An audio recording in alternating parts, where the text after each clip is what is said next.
Umrboqiy meros O'zbekiston madaniyati va san'ati targ'ibot markazi tashabbusi bilan O'zbekiston davlat san'at muzeyida 12 Uyg'ur maqomi tadbiri bo'lib o'tdi. Hozir shu haqda. Umrboqiy meros O'zbekiston madaniyati va san'ati targ'ibot markazi tashabbusi bilan tashkil etilgan tadbirda targ'ibot markazi va O'zbekiston davlat san'at muzeyi xodimlari, O'zbekiston Uyg'ur maqom ansambli va san'atsevar yoshlar ishtirok etdi. Tadbirni markaz direktori Lutfiya Mirzayeva ochib berdi. Uzoq asrlar davomida sayqallanib, mana shu kungacha yetib kelgan 12 Uyg'ur maqomini bugun biz taqdimotini mehmonlarimizga taqdim etamiz. Bugungi tadbirning asosiy maqsadi Uyg'ur 12 maqomini xalqimizga taqdim etish, bugun insonlarni san'atga oshno etish, millatlararo totuvlik, bag'rikenglik, do'stlikni targ'ib etish hamda mustahkamlash, shu bilan bir qatorda davlat va nodavlat tashkilotlar o'rtasida hamkorlikni yo'lga qo'yish. 12 Uyg'ur muqami kengaytirilgan musiqa va she'riy asarlar turkumi bo'lib, o'rta asr Uyg'ur musiqa san'atining durdona asari hisoblanadi.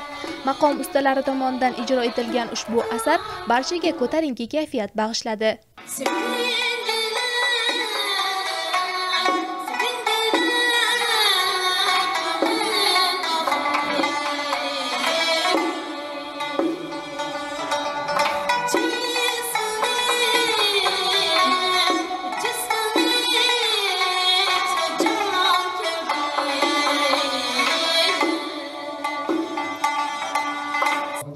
Shuningdek, tadbir davomida Abdulkarim Sotiq Bug'roxonning Turkiy xalqlar o'rtasida davlatchilikni tashkil etishdagi o'rni va tarixiy ahamiyati mavzusidagi xalqaro konferensiya materiallari to'plami hamda Qoraxoniylar davlati haqida chop etilgan kitob taqdimoti ham bo'lib o'tdi.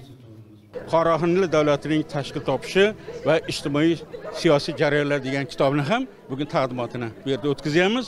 Bu esa bizni o'tmishdagi ajdod avlodlarimiz bo'lgan mehr muhabbatimiz va ularning e'zozlab hozirgi kunda biz yoshlarimizni yetkazishimiz, O'zbekiston tarixini, yangi avlodini yaratishda bularni alohida biz bo'lib sifatida ularga kiritib berishimizga. Shu jumladan rassomlarning san'at asarlari namoyishi ham ishtirokchilarda katta taassurot qoldirdi.